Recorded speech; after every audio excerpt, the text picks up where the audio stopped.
Althea Oakeley grew up in Arroyo Hondo, near Taos, New Mexico.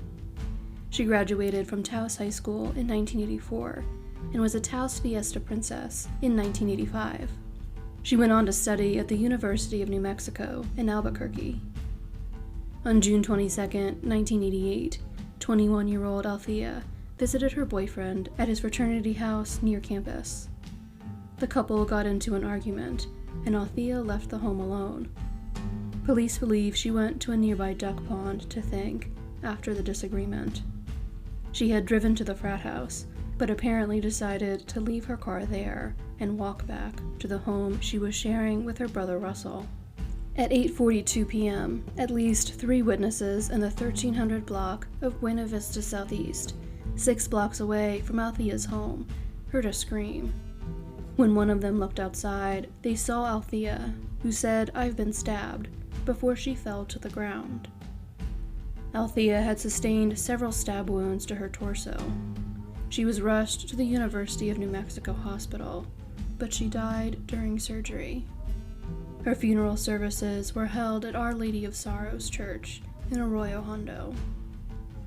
Police were able to get a description of Althea's killer from one of the witnesses from the scene. They described the perpetrator as a Hispanic male, approximately 20 to 24 years old, who stood 5 feet 7 to 5 feet 9 inches tall and weighed about 140 pounds. He had a medium build and short, dark brown hair. He had been wearing a white t-shirt, faded blue jeans, and white tennis shoes, with a black stripe down the sides. A sketch of him was created and distributed, but Althea's killer remained unidentified. On August 16, 2021, Albuquerque police were finally able to visit Althea's parents and inform them that they believed they had their daughter's killer in custody. The man who got to deliver the news was Albuquerque Police Chief Harold Medina, a native of Taos who had connections to Althea and her family. When Althea was running for Taos Fiesta Queen, she needed the help of a seamstress to construct and fit her elaborate traditional outfit. The seamstress was Chief Medina's mother.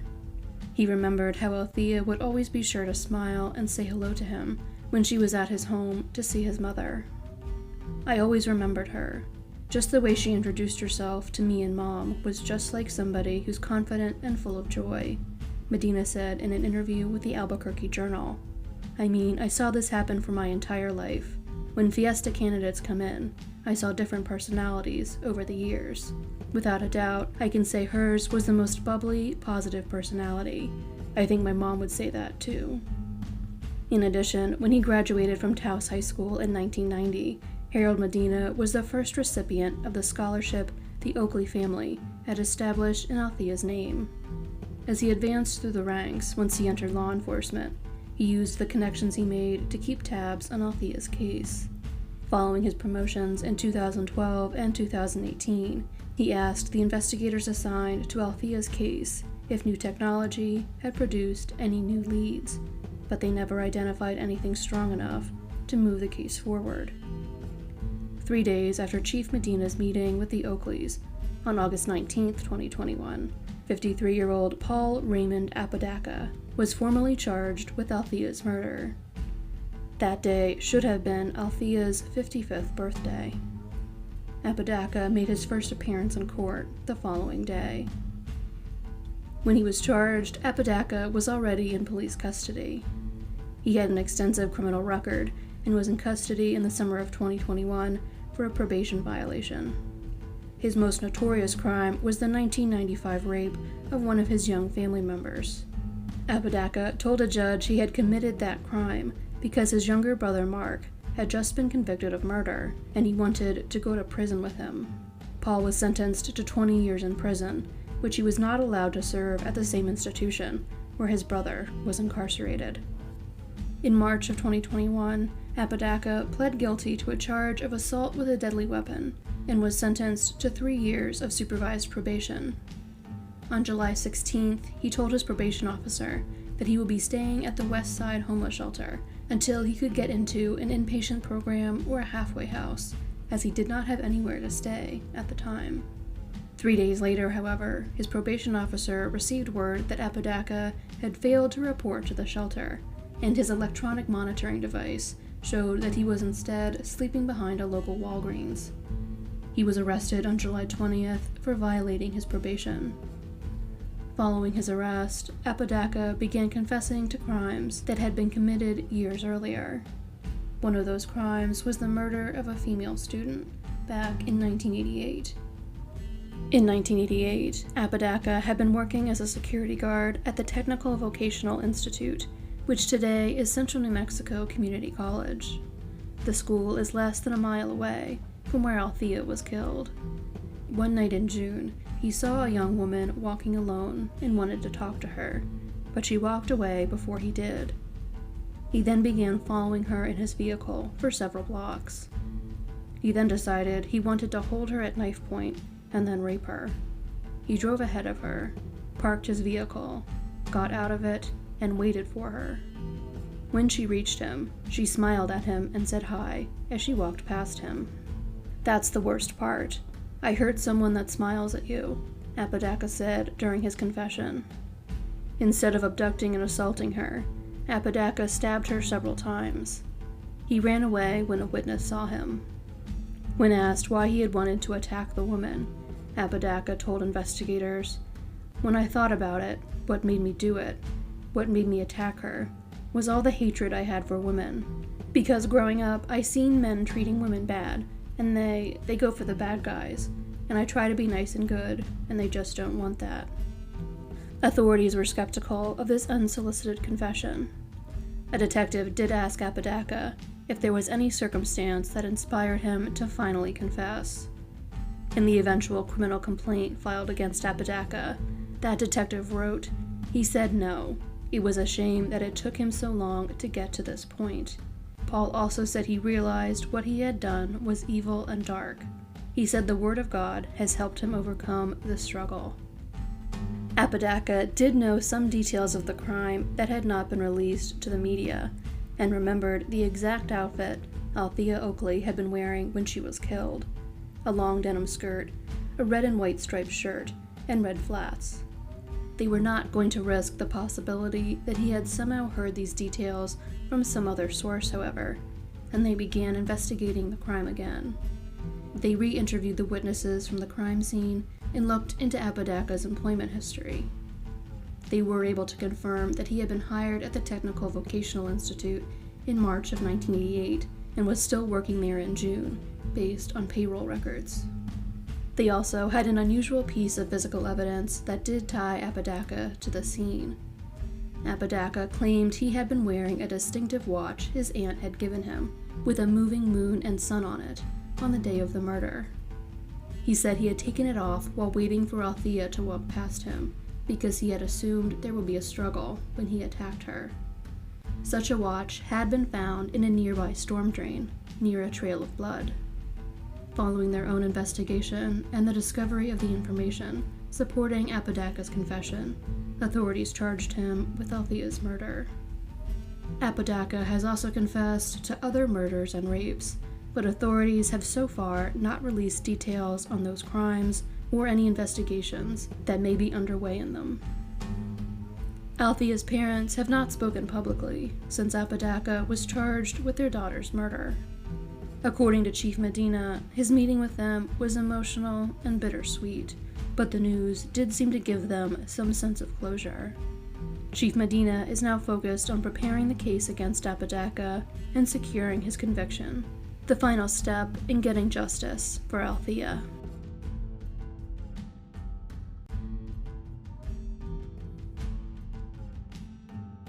In 1985, 28-year-old Denise Stafford was living in Sarasota, Florida, with her husband Frank. Frank worked as a bartender at an establishment called the Playground Lounge, and the couple had a 1-year-old daughter. It was Frank who discovered his wife's body in their home in the 300 block of Tarpon Avenue, just after 3 a.m. on October 13th, when he returned home from work. The couple's daughter was found in her crib in another room, thankfully unharmed.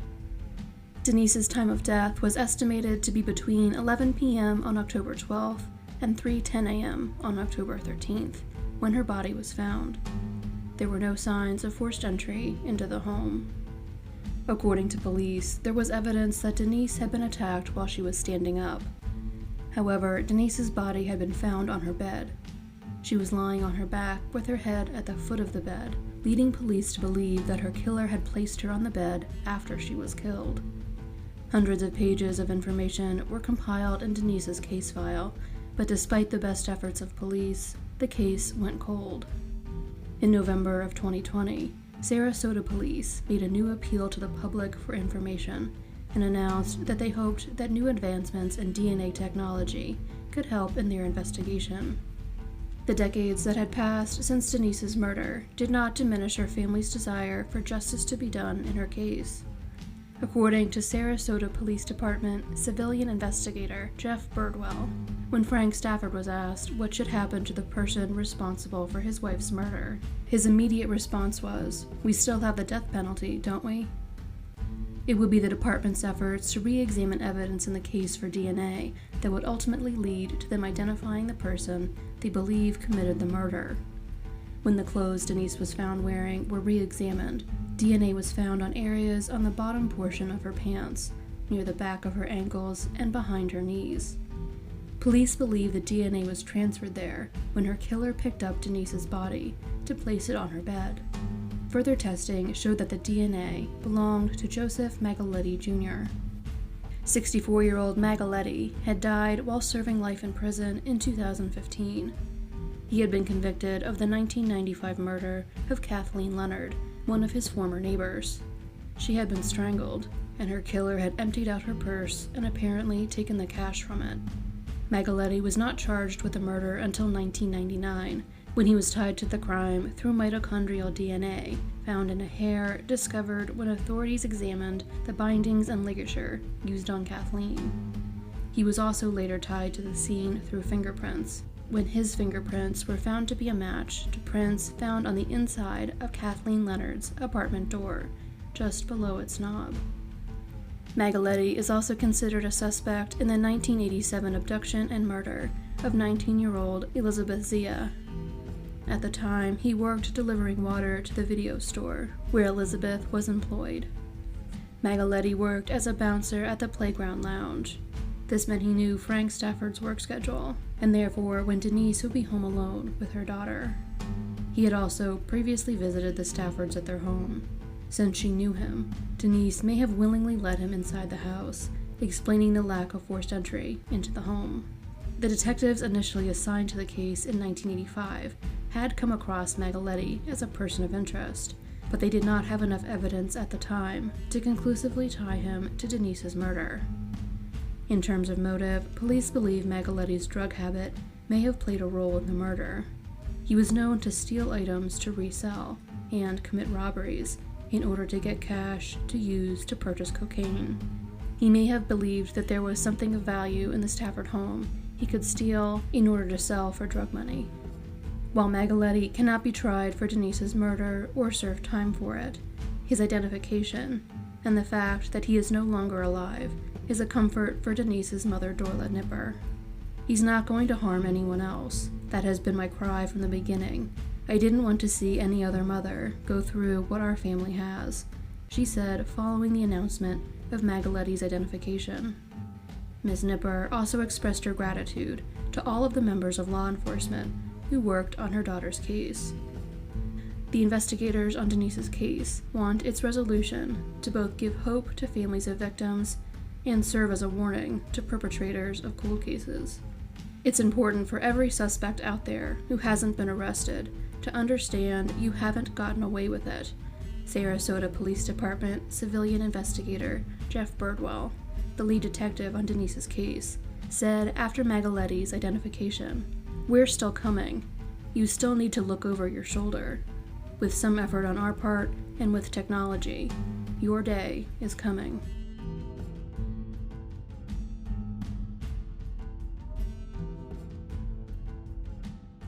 At approximately 3 a.m. on March 17, 1983, A Montgomery County Sheriff's Office deputy was on patrol in the 4000 block of Interstate 45 near League Line Road in Conroe, Texas, when he came across a roadside fire. When he got out of his vehicle to investigate, he found that the fire was in fact the burning body of a nude woman. A cap from an oil container was found on the woman's body, possibly from the container of accelerant used to set her body on fire. A souvenir pen from a 76 truck stop was found not far away. Subsequent examination of her body would show that the woman had been raped, beaten, and strangled before her body was set on fire. None of these clues or this information helped authorities find the woman's identity, however. Before they found her name, authorities thought they found her killer when Henry Lee Lucas claimed responsibility for her death. Lucas notoriously claimed to have committed hundreds of murders, his increasingly outlandish stories seemingly encouraged by the attention and special privileges they afforded him in prison. A Dallas Times-Herald article would later refer to Lucas's uncorroborated, frequently debunked, and ultimately recanted confessions as the largest hoax in law enforcement annals. Hundreds of cases were closed based on his confessions, even in cases where evidence showed that Lucas was across the country from where the crime was committed at the time it occurred. Based solely on his confession, in 1986, Lucas was convicted of killing the initially unidentified woman found in Conroe, Texas. That same year, the FBI was finally able to identify the woman as Laura Marie Purchase, based on her fingerprints. The last known sighting of Laura occurred in Houston, Texas on March 5, 1983, 12 days before her body was found. At the time she went missing, Laura was believed to have been living with a man named Howard or Howie, who played in a local band called Malibu. They may have been living in a motel on the North Freeway. Howard or Howie never reported Laura missing, and police were never able to find him to interview him. Semen had been found on Laura's body, and in 2007, the Cold Case Squad at the Montgomery County Sheriff's Office submitted it for DNA testing. In 2008, the results of that testing showed that the DNA found on Laura's body did not belong to Henry Lee Lucas, nor did it belong to his frequent criminal cohort, Otis Toole. Laura's case is one of more than 20 in which DNA has excluded Lucas from a murder which he previously claimed to have committed. The contributor of the DNA would not be identified until 2021. In November of 2019, the DNA from Laura's body was submitted for genealogical testing, and an initial report was issued the following April. Further investigation helped authorities identify a potential suspect. On March 17, 2021, 38 years to the day after Laura's body was found, Montgomery County investigators arrived at the Kansas City, Kansas home of that suspect to collect a DNA sample directly from him. On April 30th, test results confirmed that his DNA was a match to that found on Laura Purchase's body. A warrant was then issued for his arrest. On May 11, 2021, 75-year-old Thomas Elvin Darnell was arrested at his home in Kansas City. He was subsequently extradited to Montgomery County on May 20th and charged with capital murder. Darnell never stood trial for Laura's murder, however, as he died in the Montgomery County Jail on July 26, 2021. A preliminary investigation determined that Darnell apparently died of natural causes related to his medical history, although his exact cause of death is still pending, based on the results of his autopsy. According to a press release from the Montgomery County Sheriff's Office, Darnell suffered from numerous medical conditions and had been in declining health. He had been under hospice care at the time of his death.